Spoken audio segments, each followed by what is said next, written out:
नमस्कार. सर्वप्रथम आपल्याला सगळ्यांना दीपावलीच्या मंगलमय सणाच्या मनापासून अंतःकरणापासून शुभेच्छा.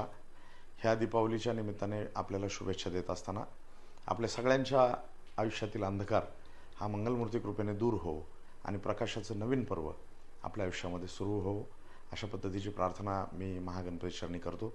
फक्त ही दीपावली साजरी करत असताना ज्या अन्नदात्याच्या कृपेने आपल्या सगळ्यांच्या ताटामध्ये घास येत असतो, त्या अन्नदात्या शेतकऱ्याच्या नावाने आणि आपल्या सीमेचं रक्षण करणाऱ्या सैनिक बांधवांच्या नावाने एक एक दिवा आवर्जून आपण आजच्या दिवशी लावावात, ही विनंती मी आपल्याला करतो. दीपावलीच्या निमित्ताने अनेक मित्रांच्या गाठीभेटी होत असताना एक गोष्ट लक्षात आली की दिवाळीचे फटाके जसे आज सगळ्यांच्या अंगणामध्ये फुटत आहेत, तसेच राज्याच्या विधानसभेच्या निवडणुकांचे फटाकेसुद्धा आज आपल्या अवतीभोवती फुटताना आपण सगळे पाहतोय. शिरूर आंबेगाव मतदारसंघसुद्धा त्याला अपवाद नाही आहे. परंतु शिरूर आंबेगाव मतदारसंघामध्ये गेल्या 4-2 दिवसांमध्ये ज्या काही हास्यास्पद घटना, ज्या राजकारणाची पातळी निश्चितपणे खालावणाऱ्या ठरलेल्या आहेत, त्या कदाचित आपल्याला माहीत नसतील म्हणून आपल्याला सांगायचा आजचा हा प्रयत्न आहे. देवदत्त निकम यांना महाविकास आघाडीच्या राष्ट्रवादी काँग्रेस पक्ष, शरदचंद्र पवार या पक्षाने अधिकृत उमेदवार म्हणून आपली उमेदवारी दिली. कालच्या 28 तारखेला अतिशय मोठ्या प्रमाणावरती लोकांनी त्यांना सपोर्ट करून, उपस्थिती दाखवून, गर्दी करून त्यांचा उमेदवारी अर्ज त्या ठिकाणी भरण्यात आला. त्या गर्दीची तुलना अनेकांनी स्वर्गीय किसनरावजी वानखेले यांच्या साहेबांना होणाऱ्या गर्दीशी केली. आणि विशेष बाब म्हणजे साधं पिण्याचं पाणीसुद्धा ज्या गर्दीला देवदत्त निकम आणि आमच्यासारख्या त्या सभेच्या संयोजकांना पुरवता आलं नाही, अशा सभेला अनेक सर्वसामान्य शेतकऱ्यांनी, आबालवृद्धांनी, तरुणांनी आणि विशेष करून महिलांनी मोठी गर्दी करून आपला निर्णय थोडक्यात त्या ठिकाणी जाहीर केला होता.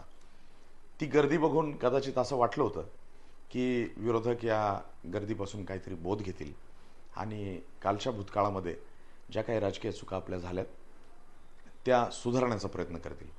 परंतु झालं उलटच. त्या चुका सुधारण्याच्या ऐवजी देवदत्त निकम यांचा अर्ज बाद करण्याचा बालिश प्रयत्न त्या ठिकाणी झाला. 2015 साली भीमाशंकर सहकारी साखर कारखान्याच्या संदर्भात माननीय उच्च न्यायालयामध्ये दाखल असलेल्या एका रिट पिटिशनच्या आधारे त्यांचा फॉर्म बाद करण्याचा प्रयत्न करण्यात आला. परंतु सजग असलेल्या निवडणूक आयोगाने आणि निवडणूक निर्णय अधिकाऱ्यांनी श्री देवदत्त निकम यांच्या वकिलांचा युक्तिवाद हा ग्राह्य ठरवला आणि त्यांच्या बाजूने निकाल देत त्यांची उमेदवारी त्या ठिकाणी ग्राह्य ठरवली. अर्थात देवदत्त निकम यांचा फॉर्म बाद करण्याचा प्रयत्न करणं हेच बऱ्याच मतदारांना आणि सर्वसामान्य नागरिकांना पटलं नाही. त्यामुळं वाऱ्याच्या वेगाने ही बातमी परवा दिवशी दुपारी ज्या वेळेला मतदारसंघात पसरली, अनेकांनी फोन करून त्या ठिकाणी काळजी व्यक्त केली की नक्की काय होणार आहे. परंतु संध्याकाळी 5च्या सुमारास ज्या वेळेला देवदत्त निकम यांचा अर्ज वैध ठरल्याचा निर्णय आला, शिरूर आंबेगाव मतदारसंघातल्या गावागावामध्ये दिवाळीपूर्वीच फटाके वाजवून उमेदवारी वैध ठरल्याचा आनंद त्या ठिकाणी व्यक्त करण्यात आला. दुसरी घटना अशी आहे की जी आजपर्यंत शिरूर आंबेगावच्या राजकारणामध्ये गेल्या कमीत कमी 15-20 वर्षात माझ्यासारख्या कार्यकर्त्यांनी तरी कधी पाहिली नाही. देवदत्त जयवंतराव निकम हे महाविकास आघाडीचे आणि राष्ट्रवादी काँग्रेस पक्ष, शरदचंद्रजी पवार या पक्षाने अधिकृत उमेदवारी दिलेले उमेदवार आहेत.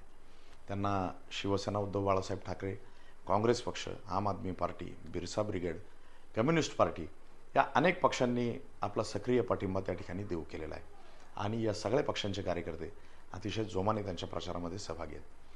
त्याच नावाशी साधर्म्य असलेला श्री देवदत्त शिवाजीराव निकम या नावाचा उमेदवार, त्यांचा अर्ज आम्ही छाननीच्या दिवशी त्या ठिकाणी प्रत्यक्ष पाहिला आणि आम्हाला आश्चर्य वाटलं की ह्या नावाशी साधर्म्य असलेली व्यक्ती ही शिरूर आंबेगाव तालुक्यातल्या नेमक्या कोणत्या गावातील आहे याची चौकशी आम्ही ज्या वेळेला केली, त्यावेळेला त्यांचा पत्ता जरी मनसरमधला दिलेला असला तरी त्यांचं मतदार यादीतलं नाव हे पिंपरी चिंचवडमधल्या पिंपळे निलक या गावातलं असल्याचं आम्हाला काही लोकांकडून समजलं. मग एकाच नावाच्या दुसऱ्या उमेदवाराचा अर्ज भरण्याचा बालिशपणा नेमका कोणाचा आहे याविषयी लोकांमध्ये तर्कवितर्क आणि चर्चा सुरू आहेत आणि बऱ्याच लोकांचं म्हणणं असं आहे की सध्याच्या विद्यमान सत्ताधाऱ्यांकडून किंवा देवदत्त निकमांच्या विरोधकांकडून हा अशा पद्धतीचा बालिशपणा करण्यात आलेला आहे. शिरूर आंबेगावची जनता ही राजकीयदृष्ट्या खूप सजग आहे, खूप सक्षम आहे आणि विचार करणारी आहे. असल्या बालिश प्रचाराला आणि बालिश प्रकारांना कधीही ती बळी पडणार नाही याचं थोडंसं भान हे विरोधकांनी ठेवलं पाहिजे. आणि कदाचित कुठंतरी असं वाटतंय की आत्मविश्वास गमावल्यामुळं ह्या अशा प्रकारच्या बालिश प्रकारांना उत्तेजन दिलं जात असावं. असो, दिवाळीचा दिवस आहे, आज राजकीय बोलण्याचं जास्त काय कारण नाही.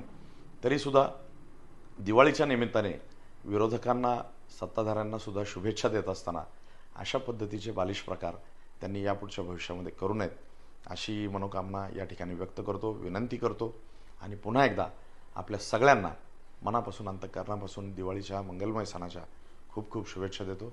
धन्यवाद.